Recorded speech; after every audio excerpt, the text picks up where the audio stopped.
Hello नमस्कार good evening, कैसे हैं आप सभी। मैं हूं करण चौधरी और आप देख रहे हैं खान ग्लोबल स्टडीज़। आप सभी का स्वागत है हमारे खान ग्लोबल स्टडीज़ के यूट्यूब चैनल और एप्लीकेशन पे। आज हम बात करेंगे यूपी पीसीएस के एग्ज़ाम के रिगार्डिंग। यूपी पीसीएस का जो एग्ज़ाम है, यूपी पीसीएस के एग्ज़ाम में मैं करण चौधरी आपको पढ़ाऊंगा पॉलिटी।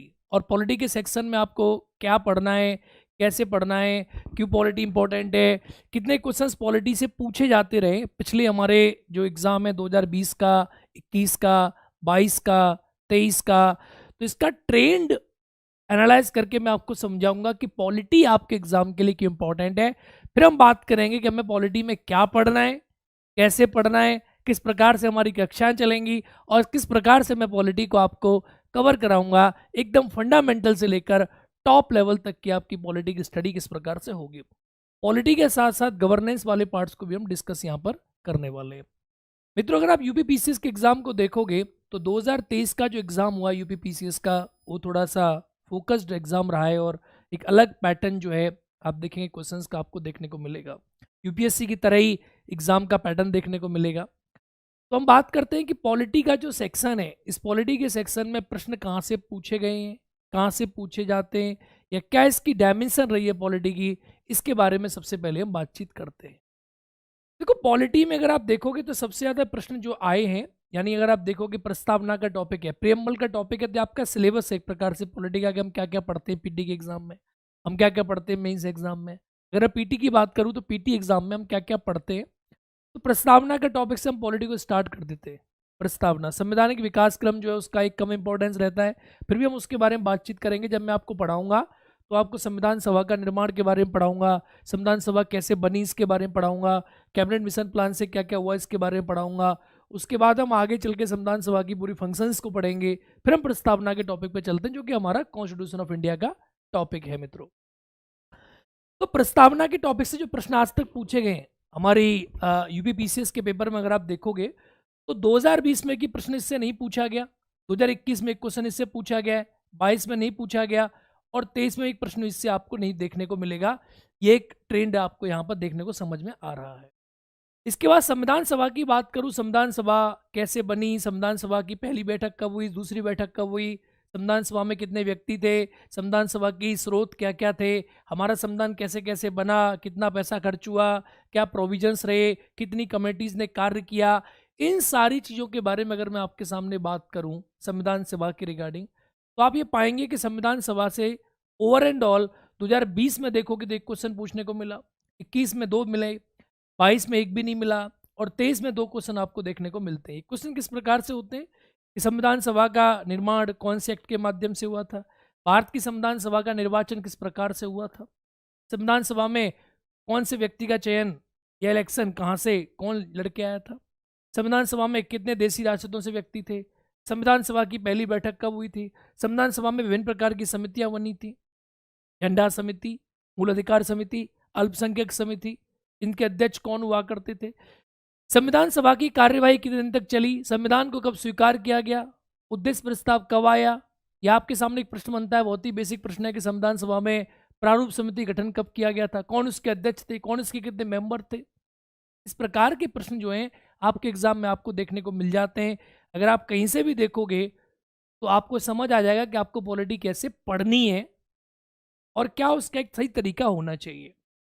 आप इस वीडियो को देखने के बाद सेल्फ स्टडी भी अच्छे से कर पाएंगे पॉलिटी को एग्जाम में लेकर। और दूसरी चीज़ क्या है, हम आपको कैसे पॉलिटी कवर कराएंगे इसकी डायमेंशंस मैं आपको समझा दूंगा। मित्रों, सिलेबस तो काफ़ी बड़ा होता है हर चीज़ का, लेकिन आपको क्या पढ़ना है सबसे इंपॉर्टेंट टॉपिक रहता है। आपको कितना छोड़ना है और कैसे आप उसे समझोगे, कैसे आप उसे डाइजेस्ट करोगे, ये सबसे इंपॉर्टेंट एस्पेक्ट रह जाता है। तो आइए आगे समझते हैं।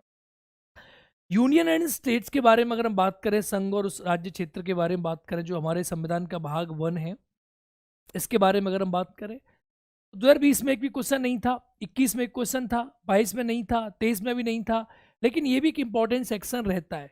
तो आप इससे समझ में आएगा आपके में कि कौन सा सेक्शन पॉलिटी का सर्वाधिक इंपॉर्टेंट है जिसे आप 2024 के एग्जाम के लिए टारगेट कर सकते हो। सर्वाधिक महत्वपूर्ण क्या है, आप पहले ये पढ़ोगे, पहले ये पढ़ोगे, या सबसे महत्वपूर्ण को पढ़ोगे। सबसे महत्वपूर्ण के बारे में आप समझ सकते हैं, the most important, the less important, the least important section of the polity. आगे आप देखेंगे फंडामेंटल राइट्स, मौलिक अधिकार की अगर हम बात करें तो मौलिक अधिकार से 20 में की क्वेश्चन नहीं था, 21 में भी क्वेश्चन नहीं था, या 22 की बात करें क्वेश्चन था, और 23 की अगर मैं बात करूं फंडामेंटल राइट्स के क्वेश्चंस की, अगर मैं 23 की बात करता हूं, अगर आप 23 की बात करते हो कि सर 23 में एक भी क्वेश्चन नहीं था, लेकिन क्वेश्चन को रिलेट करके पूछा गया था। अगर मैं 23 की आपके सामने बात करूं और 23 में आप देखेंगे तो फंडामेंटल राइट और डीपीएसपी को मिलाकर उन्होंने एक क्वेश्चन रिलेट करके यहाँ से आपने पूछा था, वो आप कह सकते हो, बाकी क्वेश्चन नहीं था फंडामेंटल राइट। डायरेक्टिव प्रिंसिपल्स की बात करें, राज्य के नीति निर्देशक तत्व, डीपीएसपी, एक क्वेश्चन था 20 में, 22 में एक था, 21 में एक था, 22 में नहीं था, और 23 में क्वेश्चन आपको देखने को मिला था। इन दोनों से एक प्रश्न था जो आपको 23 में देखने को मिला था, एक क्वेश्चन मिला के। अब आप चाहे उसे उसमें अटैच करें, चाहे आप इसमें ले लेते हैं। फंडामेंटल ड्यूटीज की मैं बात करूं, मौलिक कर्तव्य देखो इंपॉर्टेंट सेक्शन है, और फंडामेंटल राइट तो बड़ा सेक्शन हो जाता है। फंडामेंटल राइट में कौन सा राइट, आर्टिकल 19 में कितने अधिकार है, आर्टिकल 20 क्या कहता है, आर्टिकल 21 क्या कहता है, कोई केस पूछ लेगा, मेनका गांधी केस कैसे रिलेटेड है, आप बताओगे उसके आंसर्स। फिर आर्टिकल 22 के बारे में क्वेश्चन पूछ लेगा, इसके आर्टिकल 22 में और सारे पूछ लेगा, प्रिवेंटिव लॉज क्या है, पोटा वगैरह, प्यूनिटिव के कैसे कैसे अरेस्ट होता है, कब आदमी को प्रेजेंट किया जाता है, आर्टिकल 23 पूछ लेगा, 24 पूछ लेगा, यानी 14 से लेकर आप कह सकते हैं 32 तक कोई भी प्रश्न आपसे बन सकता है। डीपीएसपी में 36 से 51 में आप देखेंगे तो डीपीएसपी में क्या प्रश्न बनता है, 39, एक सेक्शन पूछ लेगा 39 से, कब हुआ, कैसे ऐड हुआ, कौन से डीपीएसपी में क्या दिया गया है, समान नागरिक संहिता कौन से आर्टिकल में दे रखी है, पंचायतों का गठन कौन से आर्टिकल में दे रखा है, आप बताओगे। हमारे डीपीएसपी का मूल्य क्या है, डीपीएसपी के लिए आप कोर्ट जा सकते हो कि नहीं जा सकते, डीपीएसपी से आपको क्या मिलता है, डीपीएसपी देश को क्या मिलता है, लोक कल्याण के राज्य का सिद्धांत कहाँ निहित है, इस प्रकार के प्रश्न बनेंगे। फंडामेंटल ड्यूटीज जो है एक इंपॉर्टेंट टॉपिक है मित्रों, और फंडामेंटल ड्यूटीज के टॉपिक में आप सब पढ़ते हो कि फंडामेंटल ड्यूटीज जो है ये हमारे कॉन्स्टिट्यूशन में कब ऐड हुई, फंडामेंटल ड्यूटीज कितनी है, तो 11 की 11 में कौन सी कब ऐड हुई, 11वें नंबर की, बाकी 10 पहले थी।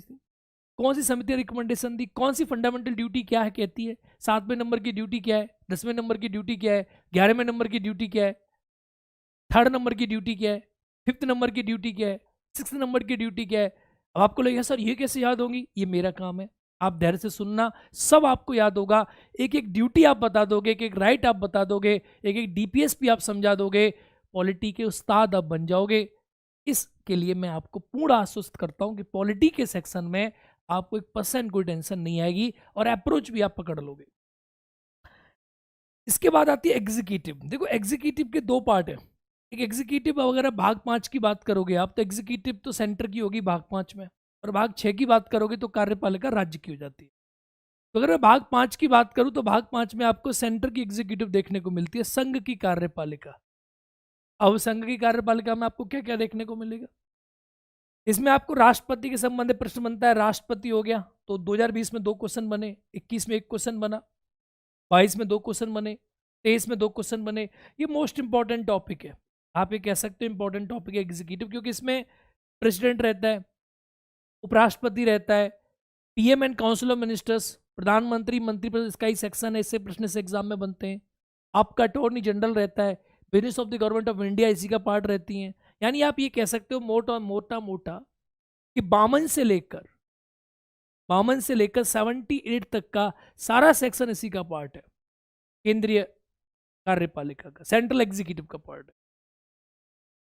लेजिस्लेटिव, अगर मैं विधायिका की बात करूं, विधायिका के 2 सेक्शन है, एक विधायिका सेंटर की है जो आर्टिकल 79 से 123 के, जो संसद कहते हैं आप पार्लियामेंट कहते हैं, उसमें लोकसभा है, राज्यसभा है, प्रोसीजर्स है लोकसभा राज्यसभा के, ठीक है, ज्वाइंट सीटिंग वगैरह के प्रोविजंस हो गए, ऑर्डिनेंस हो गया आपका 123 में।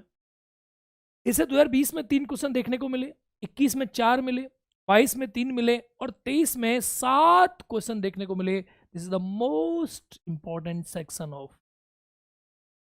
वैसे भी आप देखोगे तो पॉलिटी में राष्ट्रपति, उपराष्ट्रपति, संसद अगर आपने पढ़ लिया तो आप पॉलिटी के आधे गुरु हो जाते हो, क्योंकि वो रेप्लिकेट करता है भाग 6 में। फिर राज्यपाल, विधानसभा, विधान परिषद, फिर आपकी समझ में सब आ जाता है पॉलिटी में। मान लेते हैं भाई ये भी सेक्शन कवर हो गया। अब जुडिशरी की बात करूं, अगर जुडिशरी की बात करेंगे तो यहाँ देखो हमने दोनों चीज जोड़ी हुई है। कार्यपालिका में भाग 5 भी जोड़ दिया और भाग 6 भी, दोनों की कार्यपालिका डिस्कस कर दिए। विधायिका में भाग 6 और भाग 5 की कार्यपालिका दोनों हमने जोड़ दिए। इसके अलावा न्यायपालिका, जुडिशरी, ये 3 सेक्शन इंपॉर्टेंट है, कार्यपालिका, विधायिका और न्यायपालिका। तो न्यायपालिका से 20 में 1 है, 21 में नहीं है, 22 में 1 है और 23 में 2 क्वेश्चन आपको न्यायपालिका से देखने को मिले। तो इंपॉर्टेंट सेक्शन आपको यहाँ पर बनता है कि सर इंपॉर्टेंट सेक्शन है पॉलिटी का, इंपॉर्टेंट सेक्शन। केंद्र राज्य संबंधों की बात करें, सेंट्रल स्टेट रिलेशंस की आप बात करते हैं तो ये आपको भाग 11 में देखने को मिलते हैं। बहुत ही इंपॉर्टेंट सेक्शन है, लेकिन यूपी पीसीएस के पेपर में, मेंस में ये आपको देखने को मिलेगा। प्रीलिम्स में इसे इग्नोर किया जाता है, प्रीलिम्स से क्वेश्चन आपको देखने को नहीं मिलते। कभी कभी अगर पूछ सकता है आगे चल के फ्यूचर में कि भाई बताइए केंद्र राज्य संबंधों के बारे में कौन से पार्ट में दिया गया है, कौन कैसे करता है, फंक्शनिंग पूछ सकता है। अभी तक इससे कोई क्वेश्चन आपके एग्जाम में नहीं पूछा। पंचायती राज इंपॉर्टेंट टॉपिक है। अर्बन लोकल बॉडीज, पंचायती राज, शहरी के बारे में बात करें और ग्राम पंचायत के बारे में, 20 में 3, 21 में 2, 22 में 3 और 23 में 3। ये मैं कह सकता हूँ कि मोस्ट इंपॉर्टेंट सेक्शन एक ये भी हो जाता है पंचायत, क्योंकि काफ़ी क्वेश्चन इससे कवर होते हैं। तो आपको ये भी फंडामेंटल तरीका से समझना चाहिए, पढ़ना चाहिए। पंचायत में हम देखेंगे कि किस प्रकार से जो है आपके जो सेक्शन है पंचायत में, कि पंचायती राज के जो आर्टिकल्स हैं, 29 सब्जेक्ट है पंचायती राज में, अगर आप उनके पढ़ते हो तो आपको बहुत कुछ समझ में आएगा पंचायती राज कैसे काम करता है। ठीक है, पंचायती राज कैसे बनता है। आर्टिकल 243 से लेकर ओ तक आप इसको पढ़ते हो, 243 ओ तक। 243 में क्या है, ग्राम सभा क्या है, कैसे बनती है ग्राम सभा, पंचायतों का चुनाव कैसे होता है, पंचायतों में आरक्षण, 243 डी इसके बारे में बात करता है। 243 डी आर्टिकल आरक्षण के बारे में बात करता है। पंचायतों की अवधि के बारे में आप बात करेंगे, 243 ई बात करता है। एफ पंचायतों में सदस्यों की योग्यता के बारे में बात करेगा। जी पंचायतों के कार्य के बारे में बात करता है। पंचायतों में टैक्स के प्रोविजंस क्या है, पंचायत टैक्स लगा सकती नहीं लगा सकती। तो 29 के 29 विषयों को एक बार आप देख लेंगे तो पंचायतें आपकी स्ट्रांग हो जाएंगी। प्लस पंचायतों के संबंध में समितियां बनी, क्या आप पहले से देखेंगे, बलवंत राय मेहता समिति बनी, अशोक मेहता समिति बनी, पी के थुंगुन समिति बनी, जीवी के राव कमेटी बनी, एल.एम. सिंघवी कमेटी बनी। ठीक है, इन सारी समितियों के बारे में आप देखेंगे। फिर पंचायती राज संबंध में जो अमेंडमेंट हुआ हमारे संविधान में वो आप देखेंगे, और पंचायतों को संविधान का पार्ट बना दिया। तो ये सारे सेक्शंस पढ़ने के बाद यू विल फील कि कैसे पंचायतों को हम लेकर आए, पंचायतें कहाँ से आई। शुरू से हम पंचायतों के बारे में पढ़ते हैं कि पंचायतें हमारे कॉन्स्टिट्यूशन में कैसे, हम लॉर्ड रिपन के बारे में बात करते हैं, लॉर्ड रिपन को क्या मानते थे, पंचायतों का जनक क्यों कहा जाता है, मैग्ना कार्टा क्या था। लॉर्ड रिपन के बाद हम पंचायतों को अपनी कंट्री में इंट्रोड्यूस करके चलती रही, धीरे धीरे भारत देश आज़ाद हो गया। 57 में समिति बनी, बलवंत राय मेहता कमेटी। 1959 में हमने पंचायतों को शुरू कर दिया राजस्थान के नागौर जिले के बगदरी गांव में। अब यहीं क्या है, कुछ चीज़ों को पढ़ना छोड़ देते हैं। फॉर एग्जाम्पल यूपी ओरिएंटेड है पेपर, तो यूपी के एग्जाम में आपको यूपी का पढ़ना है। आपको ऐसा नहीं हो सकता कि आप यूपी के साथ आप कोई और भी राज्य पढ़ रहे हो, नहीं। अब यूपी में एक प्रश्न बनता है, बहुत ही प्यारा प्रश्न है, कि उत्तर प्रदेश के कौन से गांव में पंचायतों का प्रोग्राम शुरू हुआ था 1952 में। इसे बोलते हैं सीडीपी, सामुदायिक विकास कार्यक्रम। सामुदायिक विकास कार्यक्रम की शुरुआत उत्तर प्रदेश में हुई थी। कहाँ हुई थी? उत्तर प्रदेश में इटावा जिले में हुई थी, फोर्ड फाउंडेशन की मदद से। तो ये सब बातें आपको पता होनी चाहिए। यूपी का ओरिएंटेशन आपको पता होना चाहिए, यूपी की विधानसभा, यूपी की फंक्शनिंग कैसी है, यूपी में कैसे चुनाव होता है, यूपी में कैसे चीजें चलती हैं, कौन सी। अब आपने पढ़ा राजस्थान में पंचायत शुरुआत हुई, लेकिन यूपी में शुरुआत, तो यूपी में कहाँ शुरुआत हुई ये आपको जानना चाहिए। यूपी में आरक्षण कितना है पंचायतों का, कितना हम ओबीसी का आरक्षण प्रोविजन करने की प्रोविजन किसके पास निहित है, ओबीसी में आरक्षण कौन देता है पंचायतों को, राज्य देगा क्या। हमारी जो लिस्ट है उसमें लिखा हुआ है कि भाई आरक्षण के प्रोविजन होंगे, यानी आर्टिकल 243 डी में किसका आरक्षण के बारे में लिखा हुआ और हमने किस किस को दे रखा है। ये सारी बेसिक बातें हैं जो आपको समझनी है। तो ये किताबों से आप जब पढ़ते हो तो किताबों से पढ़ने के साथ साथ कुछ आपको कुछ ऐसी चीज़ें पता होनी जो जिनको आप ढूंढ सकें। तो मुझे लगता है सेशन को करने के बाद आपके दिमाग में बहुत सारी चीज़ें ऐसी आएंगी जिन्हें आप ढूंढेंगे, सर ये भी बातें होती हैं। आप ऐसे नहीं पढ़ सकते, वर्तमान समय में ये दौर नहीं रहा है कि आपने पढ़ा पंचायत 73वां संविधान संशोधन कब हुआ, 74वां कब हुआ, कब लागू हुआ, कितने विषय हैं, कितने आर्टिकल हैं।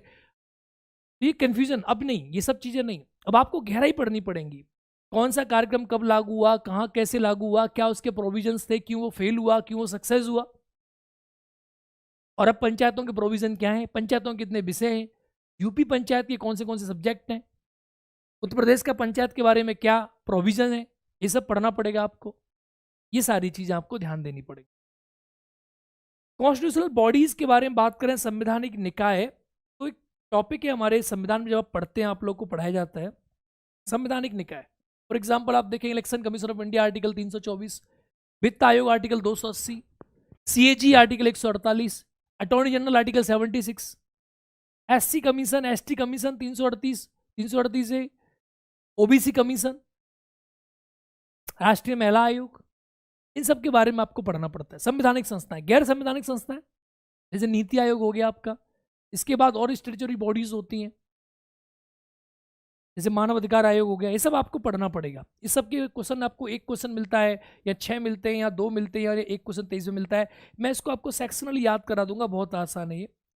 नॉन कॉन्स्टिट्यूशनल बॉडी जैसे मैंने आपको बताया नीति आयोग वगैरह वगैरह, 3 क्वेश्चन पूछे, क्वेश्चन पूछा, आप 2 साल से नहीं पूछ रहा है, 23-24 में पूछ सकता है, ट्रेंड रहता है एग्जाम का। Important articles and part of the Indian constitution, सूचियां और अनुच्छेद और संशोधन, भारत के संविधान के इंपॉर्टेंट आर्टिकल्स, इनके बारे में प्रश्न आपके एग्जाम में बन जाता है। कौन से आर्टिकल में क्या है, कितने हमारे जो भाग हैं संविधान के, आर्टिकल 1 से लेकर 395 के बीच में इंपॉर्टेंट आर्टिकल है, वो आपको पढ़ने पड़ते हैं। कौन सा आर्टिकल मोस्ट इंपॉर्टेंट है, कौन सा नहीं इंपॉर्टेंट है, किसमें आपको क्या पढ़ना है, किसको कैसे पढ़ना है, बहुत सारे आर्टिकल्स को आपको एक बार समझना होता है। मोस्ट इंपॉर्टेंट आर्टिकल जैसे पंचायत की बात कर लो, जैसे भाग 1 की बात कर लो तो आर्टिकल 1 इंपॉर्टेंट है, 2, 3, 4।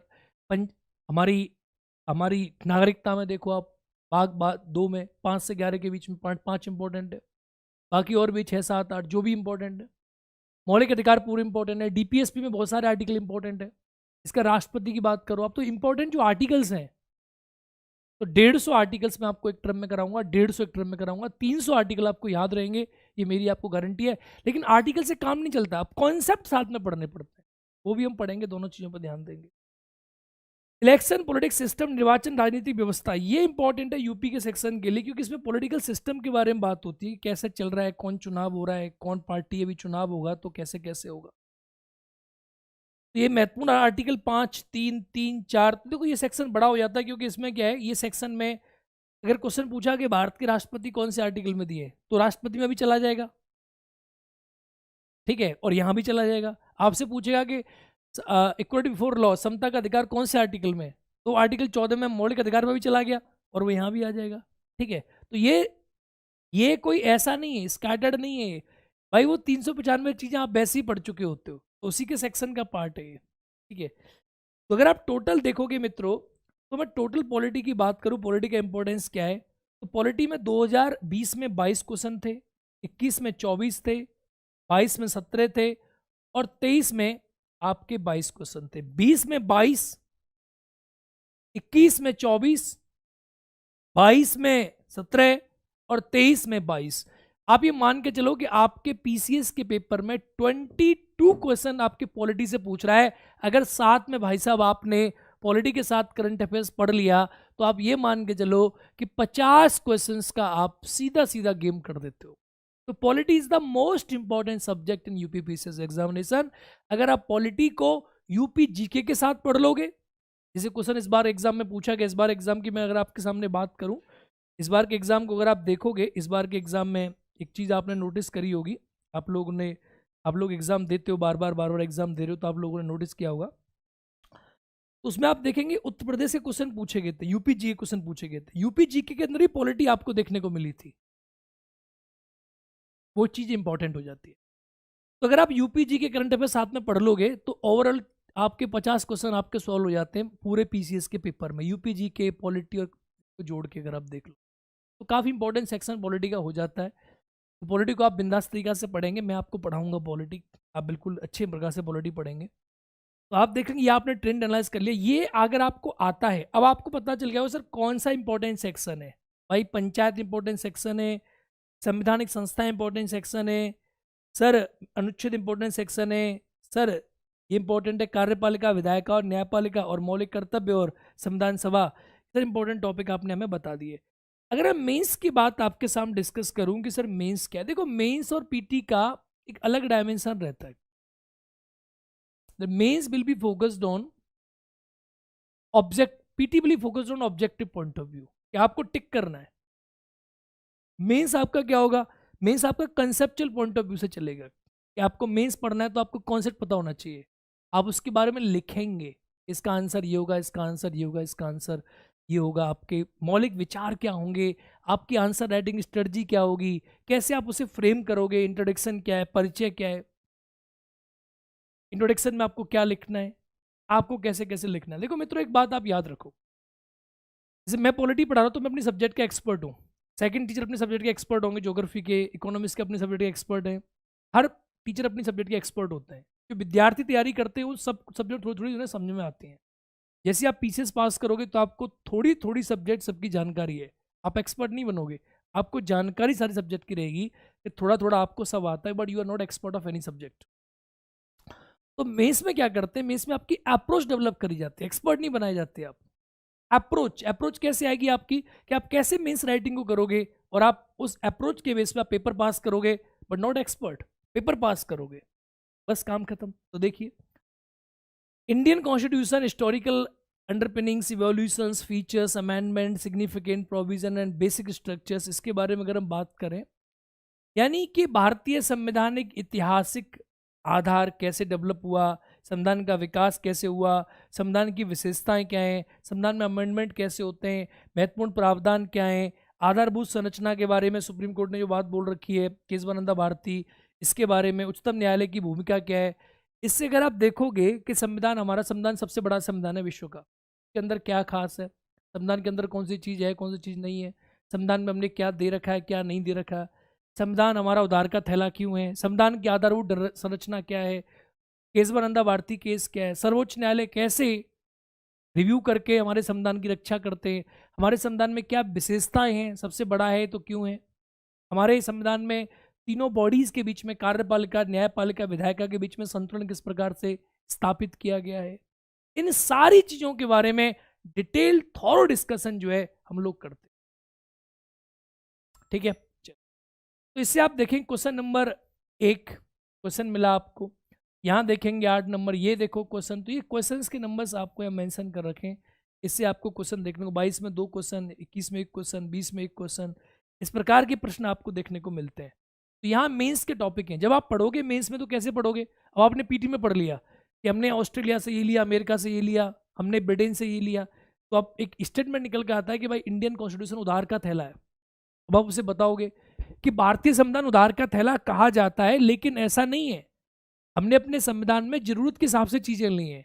उधार का थैला मतलब ये नहीं है कि हमने कोई बोरी उठा ली और हमने कहा तुम डालो, तुम भी डालो, तुम भी डालो, नहीं, हमने अपने जरूरत के हिसाब से उसको बेस्ट बनाया है। इसका मतलब क्या है कि दुनिया की सभी बेस्ट चीजों में से हमने बेस्ट बेस्ट लिया और उसके बाद एक बेस्ट बना दिया, this best is Indian constitution.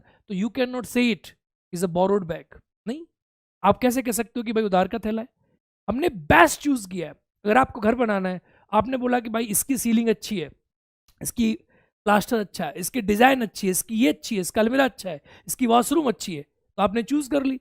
तो आपका घर तो आपका घर है, उधार का थैला तो नहीं है ना, तो आप उसे डिफेंड करोगे। ये विशेषता है हमारे संविधान की, आधारभूत संरचना, बेसिक स्ट्रक्चर, कि जुडिशरी और एग्जीक्यूटिव लेजिस्लेचर के बीच में हमेशा विवाद चलता रहता है। विधायिका कहती है हमें विधि बनाने का अधिकार है, न्यायपालिका कहती है कि आप जो विधियां बनाओगे वो विधियां मौलिक अधिकारों के विरुद्ध ना हो, फंडामेंटल राइट के अगेंस्ट ना होनी चाहिए, फंडामेंटल राइट के अगेंस्ट नहीं होनी चाहिए, क्योंकि फंडामेंटल राइट को प्रोटेक्ट करने का जो दिया गया है अधिकार वो जुडिशरी को दिया गया है। तो विधायिका और न्यायपालिका के बीच में हमेशा ये चलता रहता है, विधायिका, न्यायपालिका, कार्यपालिका के बीच में। तो मौलिक स्ट्रक्चर मतलब बेसिक स्ट्रक्चर क्या है, मौलिक आधार क्या है, जिसे मूलभूत संरचना आप लोग कहते हो, उसके बारे में हम बातचीत करते हैं यहाँ पे। ऐसे प्रश्न आपके एग्जाम में बन जाते हैं, केशवानंदा भारती केस हो गया, रिसेंटली देखो, तो सब प्रश्न करंट से बनते हैं। रिसेंटली देखो आप, जुडिशरी एग्जीक्यूटिव के बीच में हमेशा चलता रहता है। कार्यपालिका कहती है कि हम जो है आपको बताएंगे कि आप जुडिशियल कमीशन बनाइए, आप एनजीएससी बनाइए, न्यायपालिका कहती है हम नहीं बनाएंगे, भाई एनजीएससी रद्द कर दिया, क्योंकि एनजीएससी क्या करता है, कार्यपालिका जो है न्यायपालिका के बीच में कहीं ना कहीं क्या करती है, वो गलत इंटरफेयर करती है। इस प्रकार के प्रश्न भी आपको एग्जाम में देखने को मिलते हैं, जो मेंस का सेक्शन आपको होता है। ये मैं आपको थोरोली समझाऊंगा, बताऊंगा कि कैसे ये सेक्शन बनता है, कैसे प्रश्न आते हैं, क्या प्रोविजन है, अमेंडमेंट कौन कर सकता है, कितना कर सकता है, क्या रिव्यू है, कौन से आर्टिकल में मेंशन है। तो हम 2 सेक्शन में पढ़ेंगे, एक तो पढ़ेंगे प्रीलिम्स में कि जुडिशियल रिव्यू की पावर आर्टिकल 13 में कैसे है। एक हम पढ़ेंगे इसको फिर जुडिशियल रिव्यू न्यायपालिका के परिप्रेक्ष्य में, फिर हम पढ़ेंगे जुडिशियल रिव्यू न्यायिक पुनरावलोकन, फिर जुडिशियल एक्टिविज्म न्यायिक सक्रियतावाद, और अब वर्तमान में चल रहा है जुडिशियल एक्टिविज्म के बाद भी प्रो एक्टिविज्म यानी अत सक्रियतावाद। इसके बारे में हम बातचीत करेंगे, इन सारे सेक्शन को हम पढ़ेंगे। Functions and responsibilities of the union and the state issues challenging the pertaining to the federal structure challenges and threat. देखो, संघ और राज्य कार्य तथा उत्तरदायित्व के संघीय ढांचे के संबंधित विषय, ये सब क्या है? केंद्र राज्य संबंधों के बारे में। मैंने आपसे कहा था केंद्र राज्य संबंध जो होते हैं, functions between the centre and state is not part of the prelims का भी है, मेंस का भी है, लेकिन प्रीलिम्स का क्वेश्चन कब बनते हैं? मेंस में ज्यादा बनते हैं।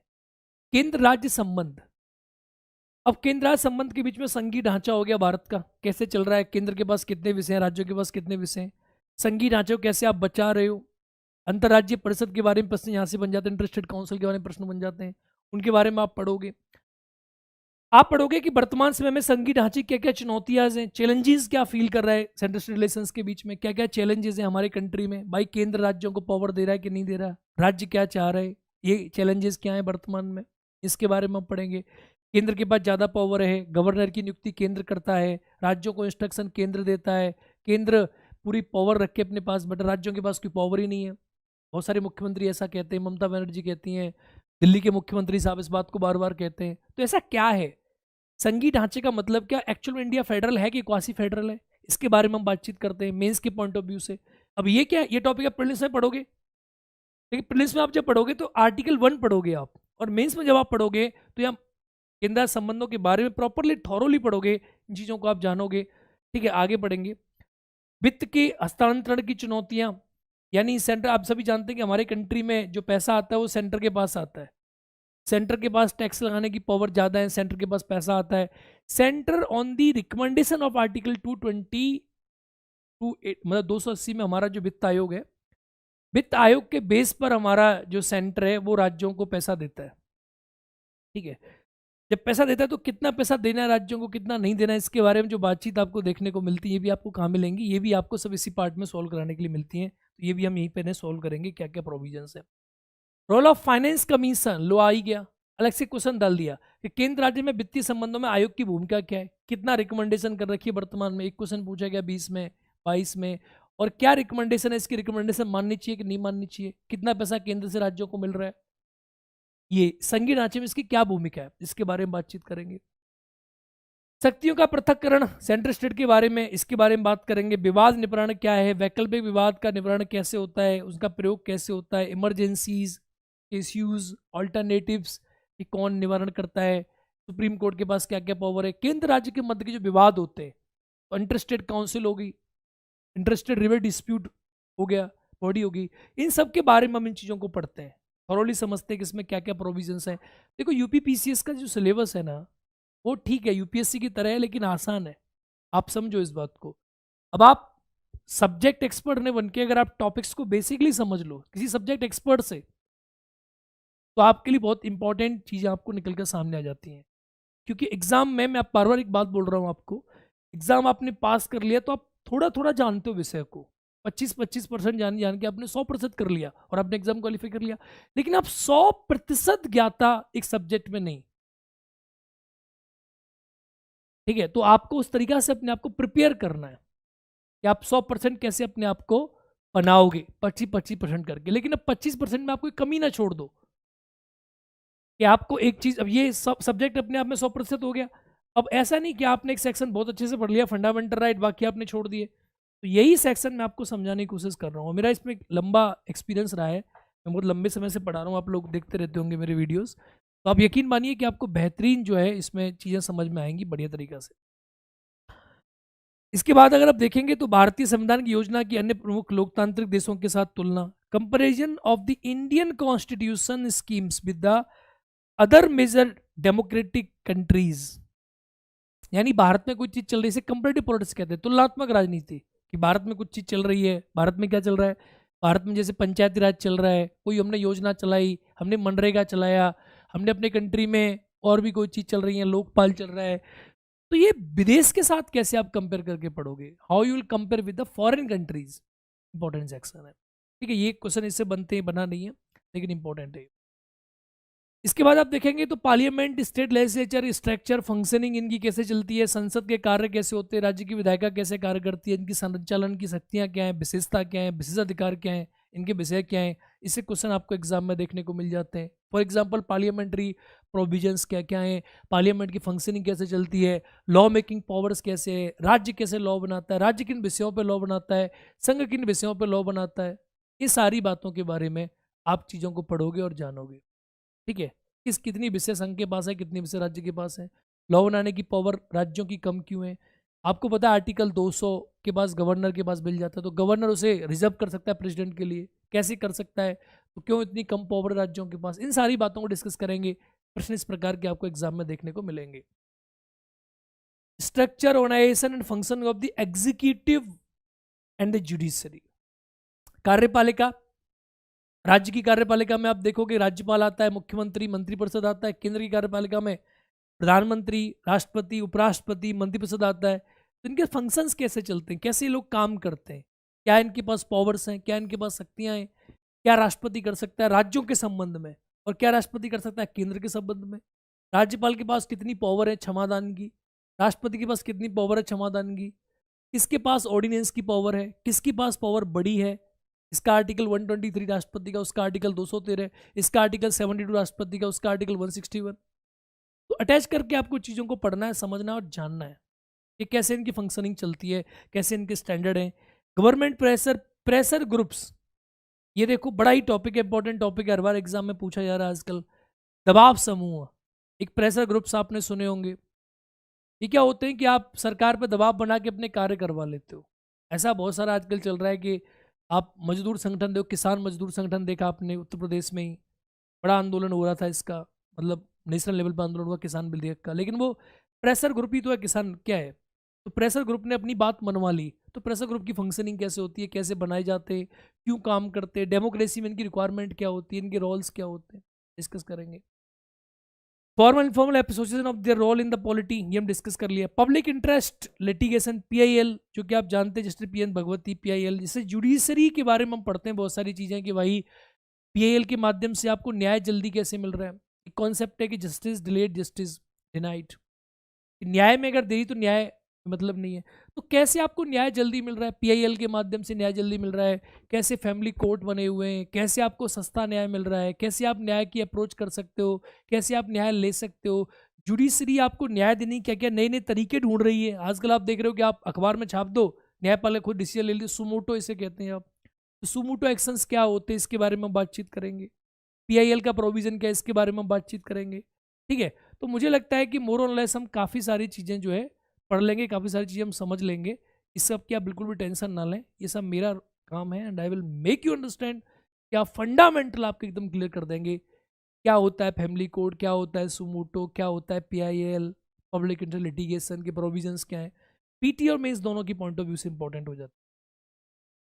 तो ये सेक्शंस आपने देखी और समझने की कोशिश करी। आप आगे आप देखोगे तो और क्या आपको मिल रहा है। जनप्रतिनिधि अधिनियम आरपीए 1951, इसकी विशेषताएं क्या है, इसके माध्यम से आप पढ़ते हो कि भाई कैसे राहुल गांधी की सदस्यता चली गई, उसके प्रोविजन से रिलेट कैसे हो रहे हैं, कौन करता है, आरपीए के प्रोविजंस क्या क्या है। इसे क्वेश्चन आपको एग्जाम में देखने को मिलते हैं। Appointment of the various constitutional post and powers, भाई जिनकी नियुक्ति राष्ट्रपति करता है, जैसे इलेक्शन कमीशन का क्या रोल है, राज्य का निर्वाचन आयोग का क्या रोल है। राज्य के निर्वाचन आयोग की नियुक्ति राज्यपाल करता है, हटाता है उसे राष्ट्रपति है, कैसे हटाता है, क्या प्रोविजन है, उनके काम क्या है, सारी बात है। Statutory, regulatory, and various quasi-judicial bodies, including the NITI Aayog, their features and their functionings. इसमें आप पढ़ोगे कि जो बॉडीज हैं, स्टेटूचरी बॉडी, 3 प्रकार की बॉडीज है स्टेटूचरी, संवैधिक संस्थाएं, संवैधानिक संस्थाएं और गैर संवैधानिक संस्थाएं। इनके बारे में आप पढ़ोगे, इनके बारे में, इनकी बॉडीज क्या है, कैसे इलेक्शन कमीशन का अपॉइंटमेंट होता है, फाइनेंस कमीशन का अपॉइंटमेंट होता है, कैसे नीति आयोग बनता है, उसके प्रोविजंस क्या, नीति आयोग कर क्या रहा है, राष्ट्रीय विकास परिषद का रोल क्या था है, कैसे चीज़ें चलती हैं, कैसे हमारे देश में डेवलपमेंट होता है, प्रोविजंस क्या है डेवलपमेंट के, इन सारी चीज़ों के बारे में बातचीत करेंगे और इनको थॉरोली हम समझने का पूरा पूरा प्रयास करेंगे मित्रों। तो ये भी आपके लिए इंपॉर्टेंट सेक्शन आपके लिए एग्जाम में हो जाता है। इन सब पे भी आप विशेष तौर पे ध्यान तो ये था एक पॉलिटी के बारे में मैंने आपसे बातचीत करी, आपको बताया। तो मैं एक बात आपको बता देता हूँ, आप मोटा मोटा ये मान लीजिए कि हम प्रीलिम्स की बात करें, हम प्रीलिम्स की बात करें चाहे मेंस की बात करें, हम दोनों की बात करें, तो ये बैच जो हम जब इसमें डिस्कस करेंगे तो हम फंडामेंटल चीज़ों को पढ़ने का प्रयास करेंगे, चाहे प्रीलिम्स की बात कर लें चाहे मेंस की बात कर लें। तो प्री प्लस मेंस में हम चीज़ों को जो पढ़ेंगे तो अटैच करेंगे चीज़ों को। जैसे हमसे एमसीक्यू भी सॉल्व होना चाहिए, ऐसा नहीं हमने कहानी पढ़ ली तो हमसे मेंस बन ही नहीं रहा। तो हम एक एमसीक्यू पहले कवर करेंगे, प्रीलिम्स पढ़ के फिर हम मेंस के बारे में जानेंगे कि मेंस का क्वेश्चन का जो आंसर है ये आप कैसे लिख सकते हो। आंसर राइटिंग जो है, देखो यहाँ आपको आंसर राइटिंग करनी है और यहाँ आपको एमसीक्यू सॉल्व करना है। तो दोनों के स्टैंडर्ड को आप कैसे मीट करोगे, कैसे आप दोनों चीज़ों को समझ पाओगे, ये हम आपको सिखाएंगे, ये आर्ट आपको सिखाऊंगा। क्लास को स्टार्ट करेंगे हम, क्लासेस को स्टार्ट करेंगे हम संविधान से, पहले प्रीलिम से पढ़ेंगे। तो जहाँ जहाँ मेंस आएगा, सपोज करो जैसे आप संविधान सभा है, संविधान सभा में हमने प्रीलिम्स पढ़ लिया, फिर विशेषताओं में हमने मेंस पढ़ लिया, फिर हमने पार्ट 1 पे पहुंचे, फिर हमने प्रीलिम्स पढ़ा, फिर हमने मेंस के बारे में डिस्कस किया। तो सारी प्रोबेबिलिटीज़ बड़े अच्छे से चलेंगी, कोई मिक्स नहीं होगा कि आप समझ ही नहीं पा रहे। ये दो एबिलिटीज़ अलग अलग एबिलिटीज़ है। यहाँ आपको एक क्वेश्चन को एमसीक्यू सॉल्व कर देना अलग एबिलिटी है और मेंस का आंसर राइटिंग कर देना अलग एबिलिटी है। तो आंसर राइटिंग मेंस की कैसे करनी है, सब्जेक्ट का इंट्रोडक्शन क्या होगा, परिचय क्या होगा, उसके कंपोनेंट क्या होंगे, उसका सारांश क्या होगा, और प्रीलिम्स में क्वेश्चन को आप क्रैक कैसे करोगे कि इसके एमसीक्यू का आंसर कैसे दिया जाएगा। तो ये फैक्चुअल इंफॉर्मेशन है, इसमें आपको बहुत सारे फैक्ट समझने होते हैं और फैक्ट को जोड़ के कॉन्सेप्ट बन जाता है। फॉर एग्जाम्पल अगर मैं आपसे प्रश्न पूछूं, अगर मान के चलो कि क्वेश्चन आपके सामने आया और आपने लिख दिया क्वेश्चन, आपके सामने स्टेटमेंट दे दिया कि क्वेश्चन नंबर 1 बना दिया कि स्टेटमेंट नंबर 1 दे दिया कि भारत का राष्ट्रपति भारत की कार्यपालिका का अध्यक्ष होता है, president is head of the executive, ठीक है, ये दे दिया आपसे। कथन नंबर 2 दे दिया कि आर्टिकल 53 में राष्ट्र संघ की कार्यपालिका शक्ति राष्ट्रपति में निहित होती है।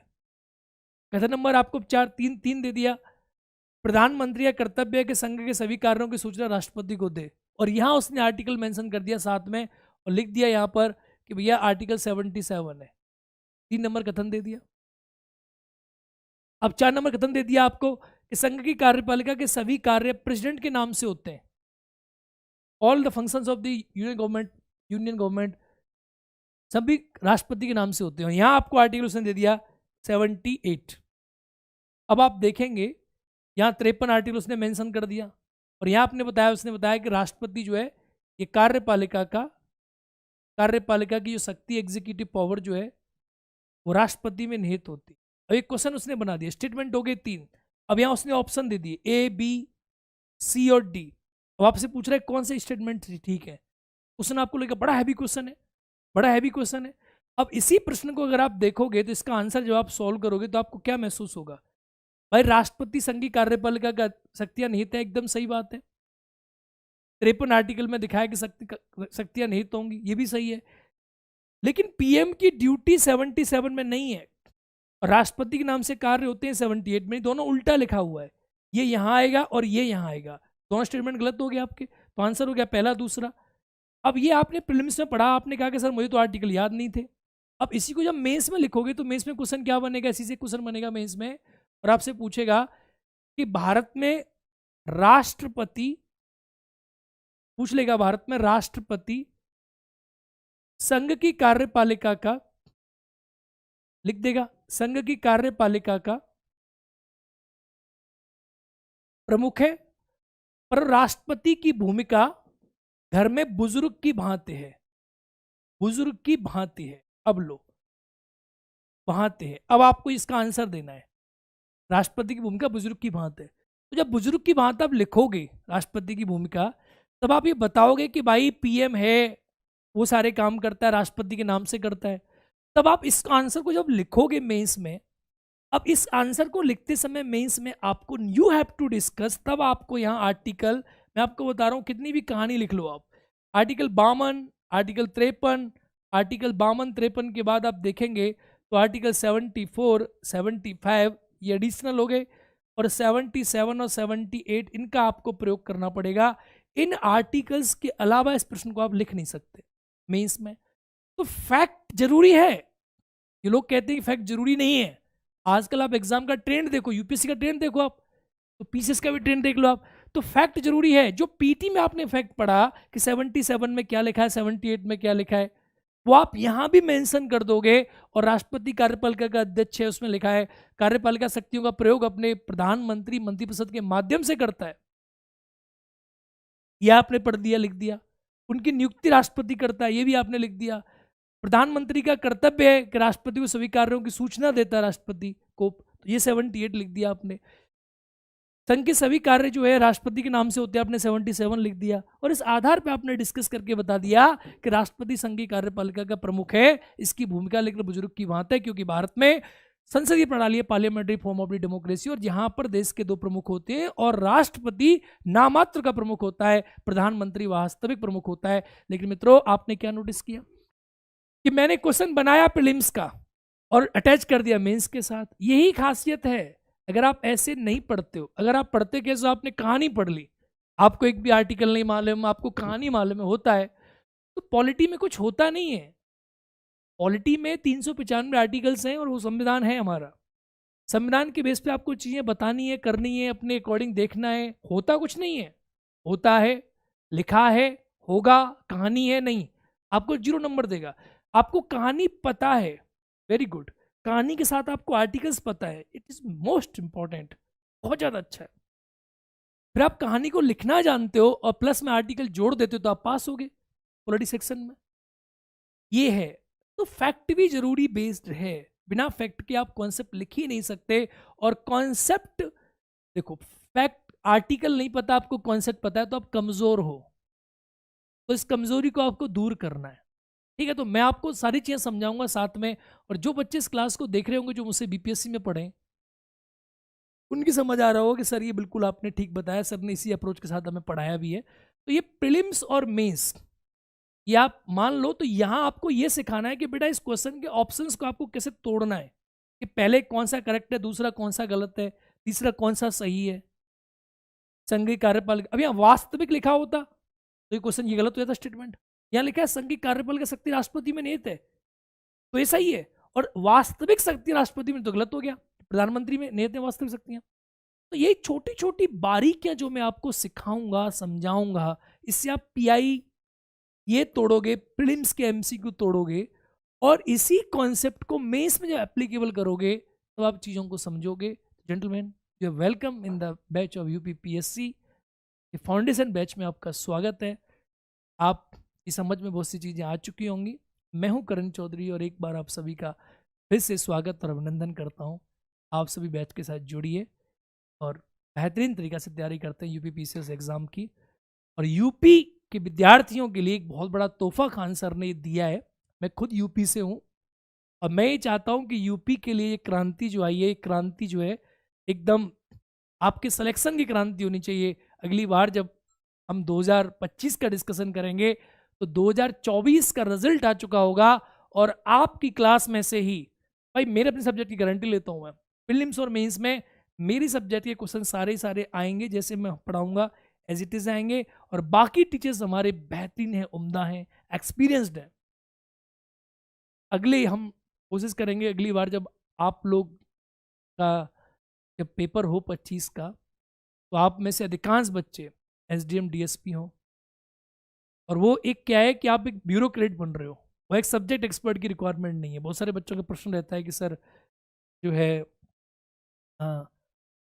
कैसे क्या, भाई सब्जेक्ट एक्सपर्ट बनने की जरूरत नहीं है आपको। You not a subject expert, आपको बस एक बेसिक बातें पकड़नी और टॉप कर जाना, एग्जाम पास कर जाना, ठीक है। मेरा एक स्टूडेंट रहा Vishal Gupta, first rank UPPCS में, मतलब काफ़ी गाइड किया मैंने उन चीज़ों को बताते बताते दौरान प्रथम रैंक आई यूपीपीसीएस में, फर्स्ट रैंक आई उत्तर प्रदेश पीसीएस एग्जामिनेशन। तो इन सारी चीज़ों से क्या आपका भी जो है, आपको भी समझ आएगा कि पढ़ना कैसे। सिलेबस तो भाई समुद्र की भांति है, यू हैव टू, तुम उसमें कूद जाओगे। होता क्या है बच्चों के साथ, दिक्कत क्या होती है, मैं बता रहा हूँ क्योंकि मैं यूपी एग्ज़ाम को समझ रहा हूँ बहुत दिन से। और कई बच्चे जो हैं गाइडेंस लेते लेते लेते लेते क्या होता है कि ये समझ आने लग जाती है लोगों का कि भाई कैसे क्या होता है। और हम सब्जेक्ट के एक्सपर्ट है, अपनी सब्जेक्ट में अपनी एक्सपर्टाइज हासिल की है। जब इसमें कूदोगे आप समुंदर में, तो समुंदर को कूदना, अगर आप यहाँ कूद गए तो आपको सच में नहीं पता कि यहाँ तक कैसे जाना है, क्योंकि आप कभी इधर जाओगे कभी इधर जाओगे, और आप अपने जीवन के बहुत लंबे समय को ऐसे ऐसे करके लगाने में आपकी एनर्जी खत्म हो जाएगी, और आप वापस भी आ रहे होंगे तो अब पता नहीं होगा, फिर आप ऐसे जाओगे, फिर आप यहाँ तक पहुँच नहीं पाओगे। कुछ विद्यार्थी क्या करते हैं, उनकी किस्मत अच्छी होती है, उसकी किस्मत अच्छी होती है तो वो यहाँ से डायरेक्टली चलते हैं, ठक से यहाँ पहुँच जाते हैं। कुछों के पास गाइडेंस अच्छा होता है, गाइडेंस, कि वो यहाँ से यहाँ पहुँच जाते हैं। अब आप लोग बोलोगे सर कुछों का कुछ बिना गाइडेंस के पहुँच जाते हैं, बिना कोचिंग के पहुँच जाते हैं, तो 0.1% लोग ऐसे होते हैं सर कि जिनके पास खुद का IQ इतना अच्छा होता है कि चीज़ों को समझ लेते हैं और डायरेक्टली यहाँ से यहाँ पहुँच जाते हैं। लेकिन वर्तमान समय कठिन है, तो आप ऐसे भटकने की बजाय कि आप यहाँ से यहाँ गए, यहाँ से यहाँ गए, यहाँ से यहाँ गए, नहीं, ये सब करने की बजाय आप फोकस्ड और टारगेटेड स्टडी करें। और टारगेटेड स्टडी का मतलब ये नहीं है कि आप सब्जेक्ट एक्सपर्ट को चूज करें। कोई भी PCS आदमी है पहले से, वो आपको कभी नहीं पढ़ा सकता। रीजन क्योंकि वो तो 25% की ज्ञाता है ना भाई। अगर कोई PCS है तो उनको 25% सब्जेक्ट आती है, तुम 25 जोड़ के 100 कर लोगे, तुम पास हो जाओगे। लेकिन तुम ये 25% के नॉलेज वाले से 100% कैसे पढ़ सकते हो? नहीं, तुम्हें 100% की नॉलेज से निकाल के 25% पढ़नी है, तब तुम्हारा एग्जाम टारगेट होगा, तब तुम एग्जाम को समझ पाओगे, तुम स्ट्रेटजी को समझ पाओगे। और ज्ञान की बातें करने से कुछ नहीं होता। मैं उत्तर प्रदेश के हमारे जो नौजवान हैं, मैं देखता हूँ कि अपने यहाँ ज्ञान की बात है, मोटिवेशन की बात है, ये कर देंगे, वो हो जाएगा, ये हो जाएगा, और एकदम नहीं। टारगेटेड समझना है अपने आप को। सफलता ऐसी दुल्हन है जब मिलती है ना, सफलता एक ऐसी दुल्हन है जब मिल जाती है तो गली गली के लोग तुमसे फिर जीजा कहते हैं। ठीक है, तो इस बात को दिमाग में सेट कर लेना है। अलग अलग ऐसे नहीं, एकदम टारगेटेड रहो, पॉइंट ऑफ व्यू अपना क्लियर करके रखो, और बहुत ही फंडामेंटल तरीका से, ज़्यादा रिसोर्स के चक्कर में मत पड़ो। और रिसोर्स हैं तुम्हारे पास, मैं चैलेंज कर रहा हूँ, ऐसे कुछ ना कुछ तुम सॉल्व करके दिखाओ। होंगे नहीं सॉल्व, क्योंकि आप क्या भटक जाते हो मोटिवेशन के चक्कर में। तो चाहे आप सेल्फ स्टडी कर रहे हो, चाहे आप जैसे भी पढ़ रहे हो, एक पॉइंट ऑफ व्यू है, उसको पकड़ो आप। भाई रास्ता, अगर आप एक सिंपल बात बताओ, दैनिक जीवन में आप क्या करते हो? आपको पता है सर मेरे को दिल्ली जाना है, कहाँ से जाना है? सर मैं तो उन्नाव का रहने वाला हूँ। ठीक है मेरे भाई, उन्नाव का है, इलाहाबाद का है, लखनऊ का है। ठीक है, तूने कहा सर मैं लखनऊ का रहने वाला हूँ, दिल्ली जाना है। अब लखनऊ से दिल्ली जाने का रास्ता आप पहले ही तय करते हो कि नहीं करते? सर दिल्ली से लखनऊ जाना है या लखनऊ से दिल्ली जाना है, रास्ता आपका पहले फिक्स्ड है कि सर मैं यमुना एक्सप्रेसवे से जाऊंगा, या पहले लखनऊ टू आगरा जाऊंगा, फिर आगरा से सर मैं यमुना एक्सप्रेस दिल्ली चला जाऊंगा। पहले सर मैं ये पकड़ूंगा एक्सप्रेस, ये पकड़ूंगा एक्सप्रेस वे। या तुम्हें पता है कि सर मैं सर कानपुर होते हुए जाऊंगा, बोले सर मैं कानपुर होते हुए जाऊंगा, सर मैं कानपुर से आगरा जाऊंगा, और सर फिर मैं आगरा से जो है फिर सर मैं दिल्ली जाऊंगा। तो यू हैव योर वे। आपको पता है कि बस से जा रहा हूँ सर ऐसे जाऊंगा, ट्रेन से जाऊंगा सर ऐसे जाऊंगा, जहाँ से जाऊंगा तो सर कैसे जाऊंगा, आपको पता है। जाने से पहले आप जानते हो आपके जेब में कितने पैसे हैं, आप कितना चल सकते हो, आपको पता है आपके संसाधन कितने हैं, आपके अंदर दम कितनी है, क्षमता कितनी है, आपको पता है। लेकिन एग्जाम की तैयारी करने से पहले मेजोरिटी ऑफ बच्चों के साथ ये प्रॉब्लम है, मेरे साथ खुद रही, मैंने खुद ये नोटिस किया कि रास्ता बड़ा कंफ्यूजिंग है। हम लखनऊ से दिल्ली जाने की बजाय अगर मैं इस बात को यहीं आपको सोचवाऊं और लिख दूं कि बेटा ये तुम्हारा घर है, तुम्हारा होम है, तुम्हारा घर है, या तुम हो यहाँ पर यू है और तुम्हें यू से SDM बनना है, तो बेटा तुम कैसे बनोगे इसको तुम्हें तय करना है। तो तुम्हारे रास्ते में कन्फ्यूजन ही कन्फ्यूजन है। कहीं पैसा नहीं है, कहीं गुरुजी मेरी इंग्लिश कमज़ोर है, कहीं मेरी हिंदी कमज़ोर है, मैं हिंदी में पढ़ूंगा इंग्लिश में पढ़ूंगा, मेरा मेंस कमज़ोर है, मेरी ज्योग्राफी कमज़ोर है, मेरी पॉलिटी कमज़ोर है, गुरुजी मैं होगा नहीं होगा, मैं तैयारी करूंगा। कभी ऐसा होता है जीवन में कि तुम ये बोलते हो कि गुरुजी मैं तैयारी करूंगा? अक्सर ज़्यादातर बच्चे हमारे यूपी के यही करते हैं, और मैं इस बात को इतनी कॉन्फिडेंस इसीलिए कह रहा हूँ क्योंकि मैं यूपी से हूँ।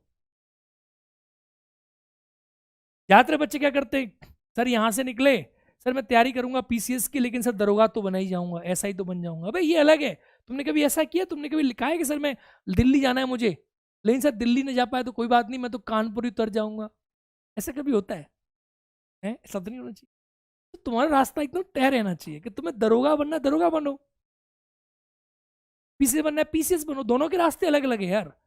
मैंने आज तक जितने बच्चे पढ़ाए हैं सब में यही देखा कन्फ्यूजन कि दरोगा बनना है तो यहाँ जाना है, IAS बनना है तो यहाँ जाना है, PCS बनना है तो यहाँ जाना है। ऐसा होना चाहिए। करते क्या, तैयारी करेंगे PCS की निकाल लेंगे, दरोगा नहीं, नहीं भाई नहीं, ना ये निकलेगा नहीं निकलेगा। क्या पता तुम्हारी गाड़ी इतनी स्पीड से उड़ी, यमुना एक्सप्रेस वे से कानपुर निकल गया बीच में, बीच में कानपुर निकल गया, मतलब क्या हुआ? मतलब ये हुआ कि तुम्हें जाना था दिल्ली, लेकिन तुम्हें लग रहा था मैं दिल्ली पहुंच नहीं पाऊंगा, कॉन्फिडेंस लूज था, और कानपुर भी निकल गया। तैयारी कर रहे थे पीसीएस की, और दरोगा का पेपर नहीं हुआ, निकल गया, छूट गया, पास नहीं हुए। और दिल्ली जाने की क्षमता है, लेकिन कानपुर निकलने के बाद ये सोच रहे हैं अब दिल्ली नहीं पहुंच पाऊंगा, अब तो गई भैंस पानी में, अब तो लटक गया, डिप्रेस हो गया, अब नहीं होगा, अब कुछ हो ही नहीं सकता। और फिर सिपाही की सोचने लग गए, यानी कानपुर छोड़ो, अब सोच रहे हैं कि मैं लखनऊ से निकला, वहीं वहीं टपकना चाहता था। तो क्या बात, तुम्हारी किस्मत में ये हो कि तुम लखनऊ छोड़ चुके हो, लखनऊ से निकल के कानपुर रह गया है, ऐसा ही रह गया है। दिल्ली तक के रास्ते खुल सकते, ऐसे सोचा करो, क्लियर करो अपनी थॉट्स को, ये बीच बीच का झंझट मत रखा करो, ठीक है? एकदम क्लियर करो, और चीजों को क्लियरली समझो और जानो, और देखो कि कैसे एग्जाम है, क्या एग्जाम का पैटर्न है, क्या मेंस का पैटर्न है, क्या प्रीलिम्स का पैटर्न है, क्या थॉट प्रोसेस है, कैसे एग्जाम को क्रैक करोगे, क्या आपकी सोच रहेगी, किससे आपको पढ़ना है, यही बहुत जरूरी चीज है। कुछ लोग आपको भटकाते रहेंगे, भटकाते रहेंगे, आप भटकते रहते हो। अब मेरी बात समझे, ये पॉइंट आपको आप समझने जानने बहुत जरूरी है, ठीक है? तो मिलते हैं क्लास में बेहतरीन तरीके से के साथ। मुझे पूरी उम्मीद है आपके अंदर पूरा जोश है, आपसे ज़्यादा बेहतरीन तो कोई है नहीं इस दुनिया में।